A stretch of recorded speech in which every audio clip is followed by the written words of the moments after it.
Halo, bertemu kembali dengan saya Gus Rowi.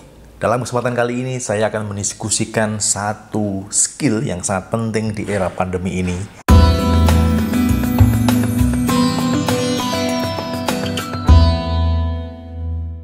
Seperti kita ketahui bahwa dunia saat ini mengubah banyak hal karena dituntut untuk melakukan perubahan, beradaptasi dengan keadaan yang terus berkembang, yang terus berubah karena pandemi yang luar biasa.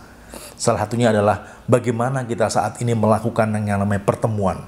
Dari yang biasanya kita lakukan secara offline, secara luring, sekarang kita harus melakukannya secara online ataupun daring.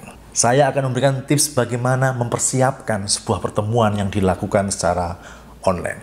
Ini tips saya. Pertama yang perlu Anda lakukan adalah memahami tujuan, target, dan juga apa yang ingin dicapai dari pertemuan ataupun rapat yang akan Anda pimpin. Ini menjadi kompas Anda, menjadi hal yang sangat mendasar yang harus Anda pahami dan kuasai. Kemudian yang kedua, Anda perlu juga memetakan siapa calon partisipan ataupun peserta dari pertemuan yang Anda akan pimpin nanti. Mengapa kita perlu memahami siapa yang akan menjadi pesertanya? Karena itu akan membantu Anda untuk menemukan cara, metode, mungkin juga proses yang pas sesuai dengan kebutuhan dari peserta yang nanti akan menjadi peserta Anda. Kemudian yang ketiga, Anda juga perlu membuat yang namanya session plan. Session plan adalah sebuah proses step by step tentang langkah-langkah yang akan Anda lakukan nanti ketika nanti Anda memimpin rapat atau pertemuan itu. Apalagi ini online, maka sangat penting Anda menyiapkan session plan ini karena waktunya sangat terbatas. Online sangat berbeda dengan offline di mana kita bisa fleksibel secara waktu, tapi kalau online secara waktu sangat-sangatlah harus diperhitungkan detik demi detik, menit demi menit, dan jam demi jam. Dan yang keempat tentunya Anda juga harus berlatih berbicara. Apalagi ini adalah online, yang mana menuntut Anda untuk bisa membawa suasana pertemuan rapat yang tidak membosankan. Karena Anda tidak bertemu langsung dengan orang-orang di dalam satu ruangan, maka Anda harus melatih bagaimana Anda berbicara, bagaimana berkomunikasi, bagaimana menyegarkan suasana. Di saat semuanya hening, di saat semuanya diam, di saat tidak banyak yang berbicara, Anda yang akan berbicara. Maka Anda perlu membiasakan hal itu. Yang kelima adalah Anda perlu juga mengenali platform pertemuan online yang akan Anda gunakan. Jangan sampai Anda hanya belajar mengenai hal itu pada saat pertemuan nanti.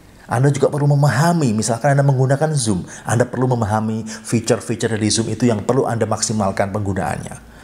Pastikan Anda memahami setiap fitur dari Zoom misalnya, yang itu sangat bermanfaat untuk Anda nanti tidak gagap, tidak geral-geradul gitu ya ketika Anda memimpin pertemuan.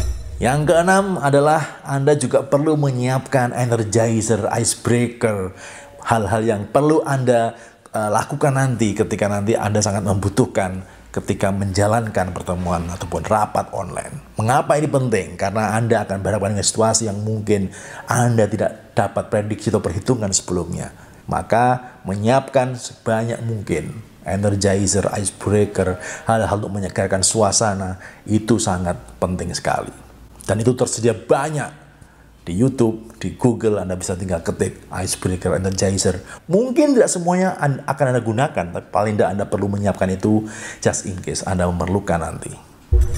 Itu hal-hal yang menurut saya penting Anda siapkan ketika nanti Anda mendapat tugas, mendapat peran untuk memimpin rapat secara online. Selamat mencoba.